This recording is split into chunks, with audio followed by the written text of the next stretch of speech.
You're now listening to All Hog Sports, covering all Arkansas Razorback sports, such as football, basketball, baseball, and much more. Now, here's your host for today's show, Sam Stimson. In the SEC kickoff here, your Arkansas Razorbacks took home a win. Ranked number 16 at the time, Arkansas won 44-30 over the South Carolina Gamecocks. The Razorbacks on offense looked tremendous. Lots and lots of things to keep going on about that. The Arkansas Razorbacks really did well on offense, and it starts with running the football. I said I wouldn't be surprised if Arkansas ran it 40-50 times. Well, Arkansas ran the ball 65 times in 86 total plays. On the ground, leading for Arkansas was Rocket Sanders, 24 carries, 156 yards, with an average of 6.5 yards per rush. And when you have a guy performing at that level, you say, why don't we just keep handing the ball off to Rocket? And Arkansas did that on offense, fed the hot hand, and it worked tremendously. Rocket picked up 2 touchdowns and a long run of 47 yards as well. When I watch Rocket Sanders play, he is just one of the best running backs in the SEC, and I'm not saying this being biased. I genuinely think Rocket Sanders is slept on. Not enough people are talking about what he's doing and creating for this Arkansas offense, especially when he's getting 20, 30 carries a game, being a lead back, really not even splitting touches. KJ Jefferson, lots of QB design runs for him. He had 19 carries for 67 yards with a 1 touchdown. 4 of those carries are counted as sacks because of the way college football is scored. He also ran it in for a touchdown. He was looking good on the ground, had some sneak plays and stuff designed on 3rd and short, 4th and short, things like that. AJ Green, 9 carries for 43 yards and a touchdown. Rashad Dumian, 8 carries for 15 yards and a touchdown. Saw a little bit of a trick play in there with Malik Hornsby. One of those was a little bit of a forward pass because it was a throw-off, and the other one was a handoff. I liked what I saw from him. The speed that Malik brings to the team is obviously unmatched by a lot of other SEC positions. And if Arkansas can create some off-speed movement, get it going for Malik, obviously very successful.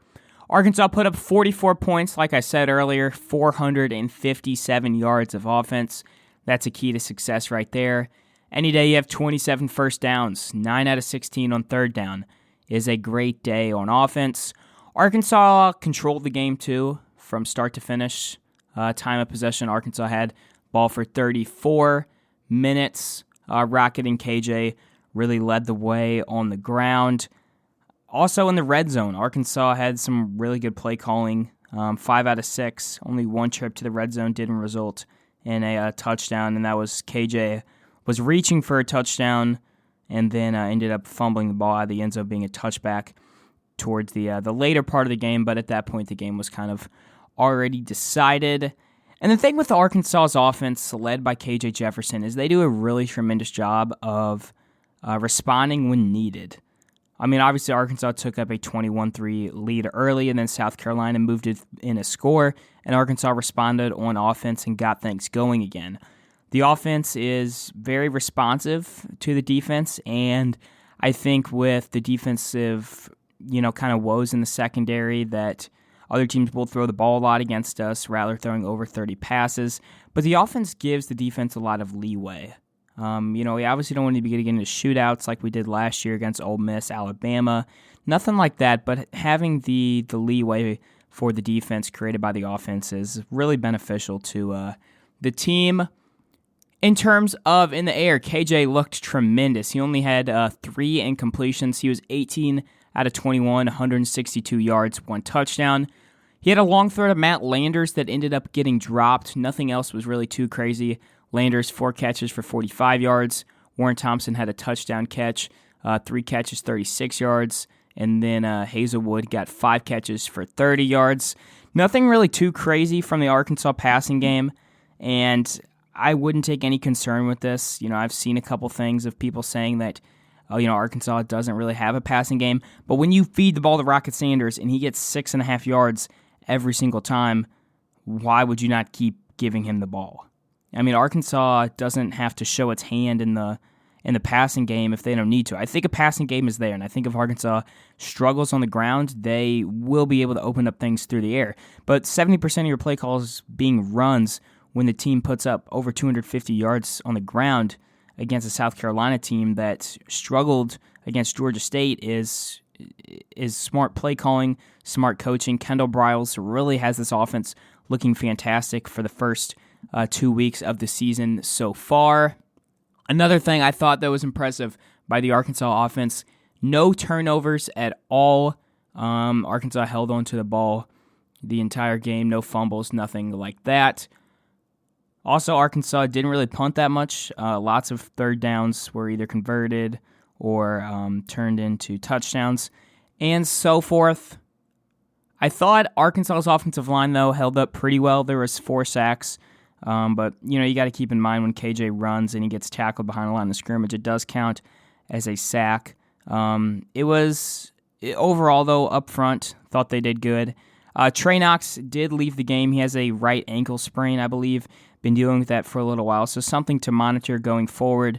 Obviously, I don't think he'll play much against Missouri State, but having him back for the A&M game will be crucial for this offense. Very, very good game just overall by the offense. Lots to praise about, and if they continue to work like this, Arkansas being a top 10 team in the nation is likely to happen. Now moving on to the Arkansas defense. I'm going to start it off with the best part, and that was the pass rush. 6 sacks on the day, 2 from Drew Sanders. Drew Sanders, 11 total tackles on the game. He looks absolutely fantastic in his first few games. 3 tackles for loss, along with those 2 sacks counting in that. Drew Sanders honestly looks like one of the best linebackers we've seen out of Arkansas in the last few years, and that's saying a lot when you have guys like Grant Morgan, Bumper Poole, Henry.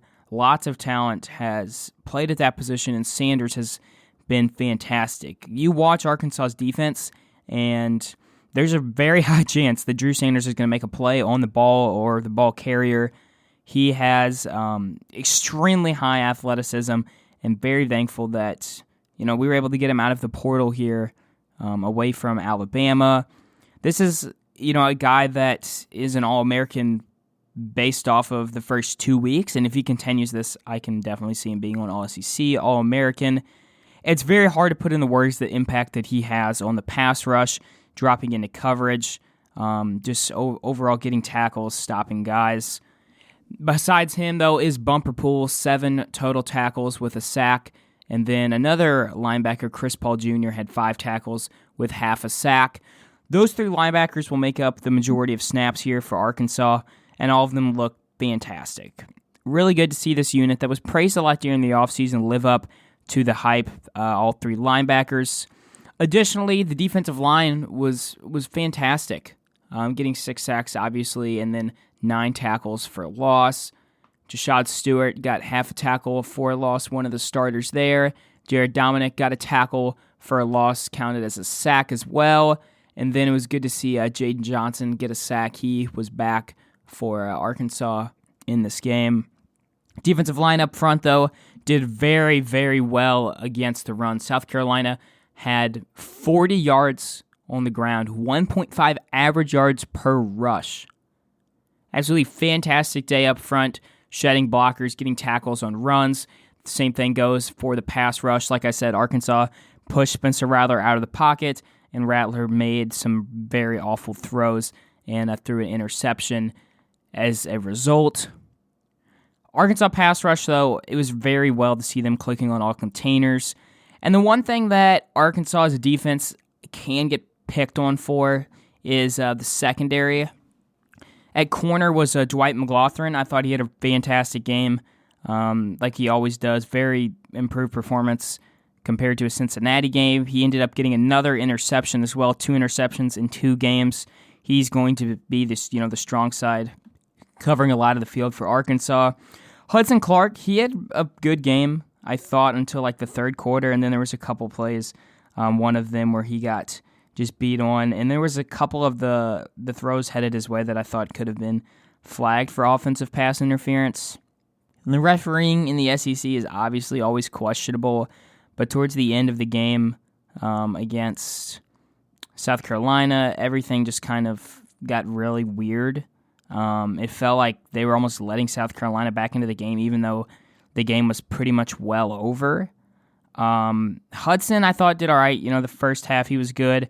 Third and fourth quarter, there was a couple plays headed his way where he didn't make the best play on the ball. But the thing is, when you're up so big in a game, you can allow those mistakes to happen, and you can work on those in practice and get better. I think Hudson and McLaughlin make up a solid corner combo, and I think there's going to be situations this year where the safety's going to play up top over the lesser corner who's not as good. I mean, that's normal for defenses to have. And then in the secondary for the safeties was Simeon Blair took over as Catalan's captain role. He had actually a pretty good game. There was only a few plays where I thought the secondary, especially the backup safeties, didn't do too well. There was one, and they just kind of all got shedded by blockers. South Carolina got a long run, and then another play where South Carolina got a long touchdown on third down by shredding up a zone defense. You can expect some growing pains from the guys when Catalan is out. Who's going to step up into that role? I think you very well could see Miles Slusher. Last season, Catalan season-ending shoulder surgery. This season, he's out for the season with a shoulder injury again, reconstructing the shoulder.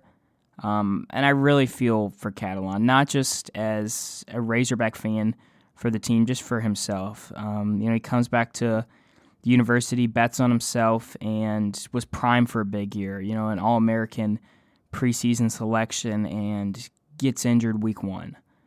He will get a shot in the NFL, and I really hope that he can stay healthy because I think his future in the game is very, very bright. Now, Miles Slusher out this game, but he will be back for the Missouri State game, the A&M game. He stepped up last season into Catalan's role and did a good job with that. Arkansas last season had guys step up for Catalan, obviously 9-win team last season, and Arkansas is going to have to do it again. You have to have that next up man mentality and take things one game at a time. If you watch the pregame hype video, Trey Knox talked about Arkansas right now is 0-0, and Arkansas has one goal this week, to go 1-0. And when you have such a hard schedule, that's the goal. Arkansas, as I talk about this on a Sunday, is 0-0 right now. They haven't won a game. They play the game Saturday against Missouri State. They want to be 1-0 every week. That's the goal for the Razorbacks going forward. Overall, though, on defense, the secondary did have some good pass breakups. Rattler was 24 out of 39 with 376 yards and a touchdown and an interception. A lot of those were due to a long catch by Wells Jr. Marshawn Lloyd had a 43-yard reception. They moved the ball down the field a lot, but then Rattler had some bad throws as well. Overall, the secondary, I didn't think did that bad, considering the injuries for two players. The defense held up all right. 30 points, sure, but the rushing stoppage was huge. 376 through the air against Rattler is to be expected based off of how much South Carolina threw last week. But I think going forward, Arkansas's opponents will try to run the ball a little bit more, and then we can get linebackers and such involved. Now, Arkansas on special teams had a pretty good game. Bryce Stevens, punt returner, one return for 13 yards, and then kicking Cam Little was 6 out of 6. He did miss a field goal, but sometimes it happens when it's a little bit from a longer distance. Punting, Arkansas only had 3 punts, which shows how good the offense was. 2 of them were short punts, and they were inside the 20, and then one of them was a bit longer one. 3 punts for 170 yards from Max Fletcher. And then on kick returns, actually, late into the game, South Carolina had 2 onside kicks, and then one of them was actually recovered by Bumper Poole. He was very close to getting a touchdown in there. And then one of them, before it went past the 10 yards, Arkansas touched it. Obviously, very, very small thing late into a game to, talk about. But you obviously want to wait that out more going into the future.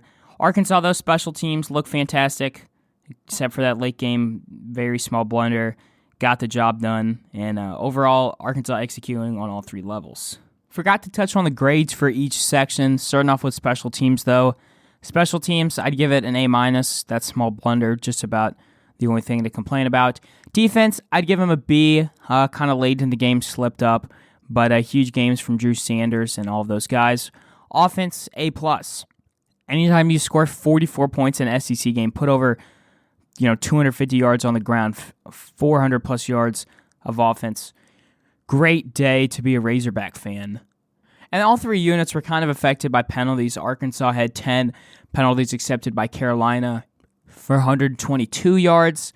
I thought some of those were questionable, just some things to clean up. But one thing Arkansas did a lot was force some false starts, and that is huge props to the stadium. I mean, fans were getting crazy, especially the student section, hitting over 100 decibels in the game, especially on third down was great for Arkansas. I mean, anytime you can get that home field advantage, get the students out, get the stadium packed. Sam Pittman was advocating for that, and the students showed out and did that, so props to all of them. Thankful for a win, though. I mean, you watch college football and A&M loses to Appalachian State. You watch college football and Marshall beats Notre Dame. Georgia Southern beats Nebraska.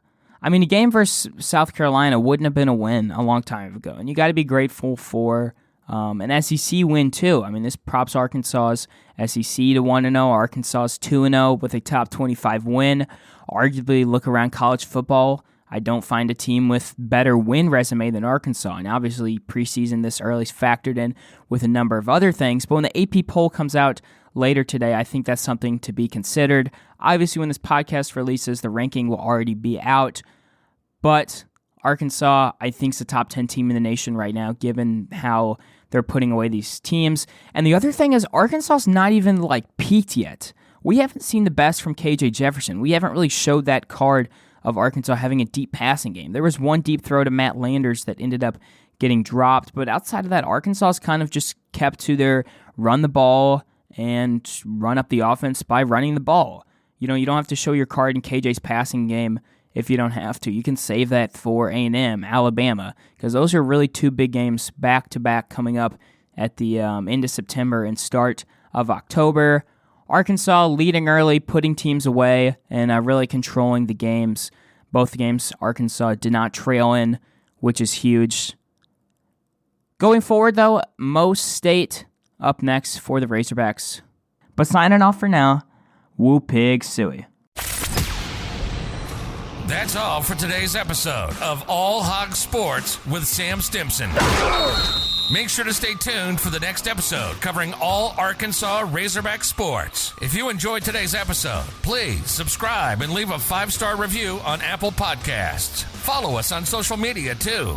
On Twitter and Instagram at All Hog Sports Pod. Like on Facebook at All Hog Sports and Arkansas Razorbacks Podcast. And on YouTube at that same name. Thanks for tuning in to today's episode. Go Hogs!